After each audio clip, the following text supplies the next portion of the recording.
Mənim adım Aslıdır. 28 yaşım var. Şəhərin ən məşhur banklarından birində mütəxəssis kimi işləyirəm. İşimi sevirəm, amma son bir ildə elə bir gün olmamışdı ki, rahat nəfəs ala bilim. Səhər tezdən işə gedir, axşam isə yorğun halda evə qayıdırdım. Hər gün eyni insanlar, eyni küçələr, eyni səsküy. Nəhayət, yay məzuniyyətim təsdiqləndi. Öz-özümə dedim ki, bu dəfə heç yerə xaricə getməyəcəyəm. Uşaqlıq illərimin keçdiyi kəndə, nənəmin yanına gedəcəyəm. Təmiz hava, dağlar, meşələr, sakitlik. Mənə lazım olan tək şey bu idi. Səhər tezdən çantamı yığıb maşınıma mindim. Nənəmə zəng edib onlara gələcəyimi dedim. Nənəm sevincək halda məni gözlədiyini və mən çatana qədər qəşəng bir kənd süfrəsi hazırlayacağını dedi. Onun səsini eşidəndə ürəyim isindi. Uşaqlıq xatirələri bir-bir gözümün önünə gəldi. Yolun ilk hissəsi rahat keçdi.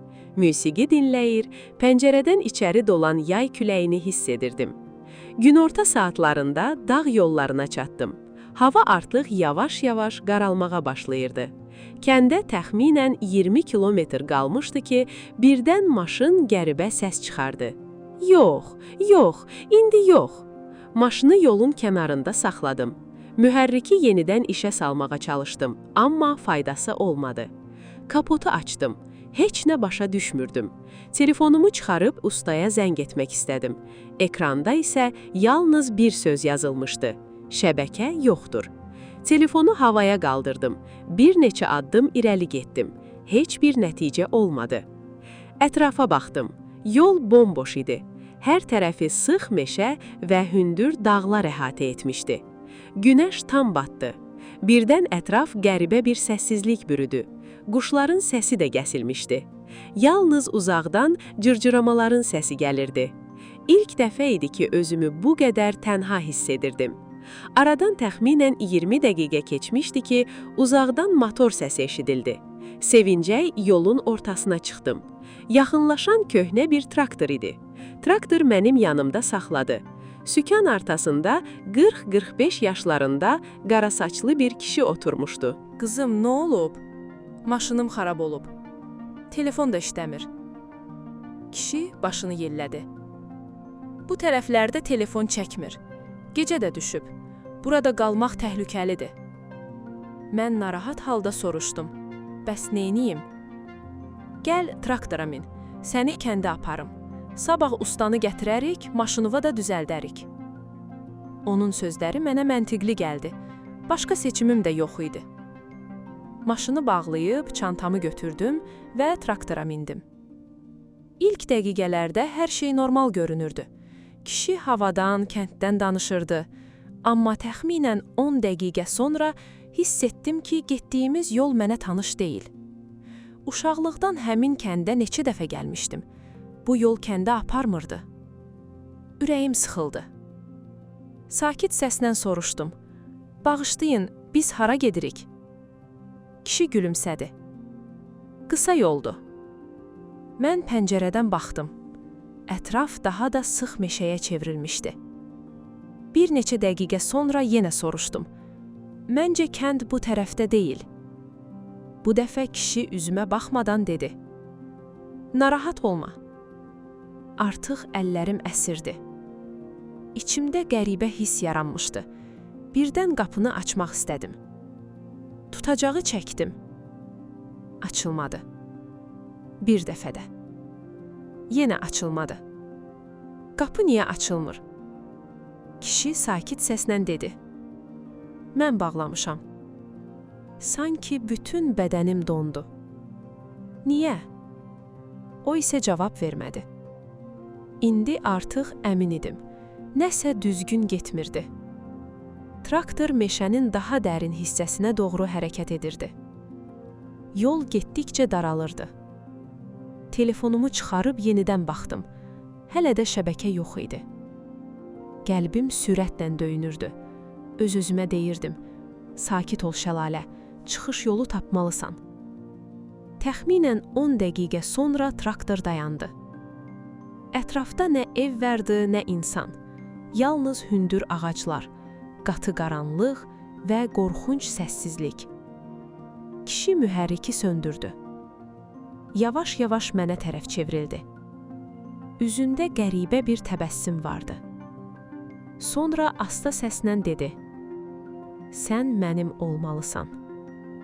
Bu sözləri eşidən kimi bütün bədənim titrədi.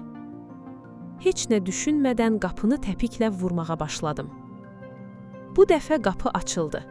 Mən var gücümlə aşağı tullandım və qaranlıq meşəyə doğru qaçmağa başladım. Arxadan onun qışqırığını eşidirdim. "Dayan!" Amma mən dayanmadım. Qaçırdım və hər addımda hiss edirdim ki, o da arxamca gəlir. Ayaqlarım altında quru budaqlar qırılır, nəfəsim sinəmdən qopurdu. Arxadan isə həmin kişinin səsi eşidilirdi. "Dayan! Onsuz da qaça bilməyəcəksən." Qorxudan göz yaşlarım axırdı, amma dayanmağa cəsarət etmirdim. Meşə getdikcə sıxlaşır. Budaqlar üz-gözümü cızır, ayaqlarım kollara ilişirdi. Hara qaçdığımı bilmirdim. Tək məqsədim o adamdan uzaqlaşmaq idi. Bir neçə dəfə arxaya baxdım.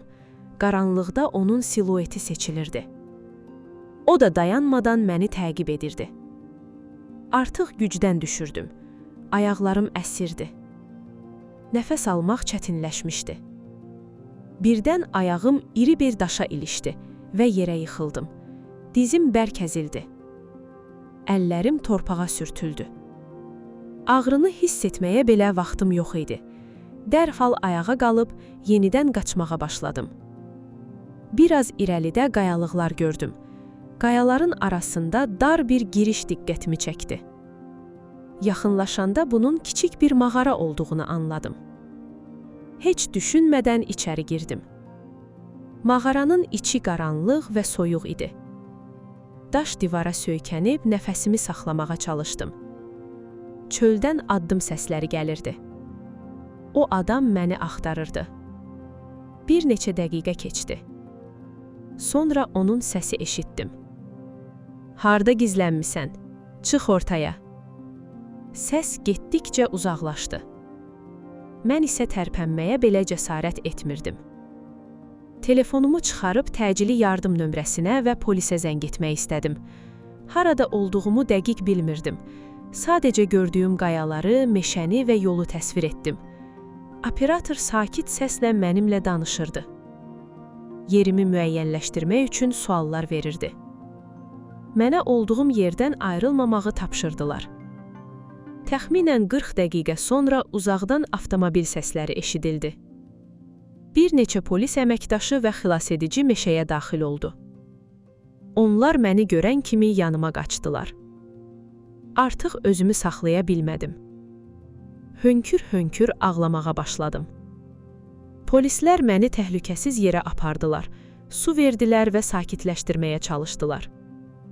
Sonra mən başıma gələn hər şeyi ətraflı danışdım. Dediyim məlumatlar əsasında polis həmin ərazidə axtarış başladı. Çox keçmədən həmin traktor sürücüsü saxlanıldı. O, ifadə vermək üçün polis idarəsinə aparıldı və barəsində qanunvericiliyə uyğun olaraq adam oğruluğu ittihamı ilə cinayət işi başlandı. Bir neçə saat sonra nəhayət nənəmin evinə çatdım. Qapını açan kimi nənəm məni qucaqladı. "Ay bala, sənə nə olub?" Mən isə heç nə deyə bilmirdim. Sadəcə onu bərk-bərk qucaqlayıb ağlayırdım. O hadisədən sonra həyatım əvvəlki kimi olmadı. Uzun müddət gecələr tək qalmaqdan qorxurdum.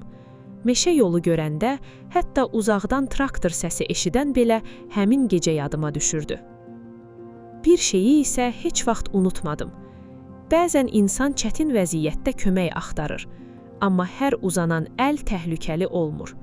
O gündən sonra qərara gəldim ki, nə qədər çətin vəziyyətdə olsam da, tanımadığım insanlara kör-körənə etibar etməyəcəm.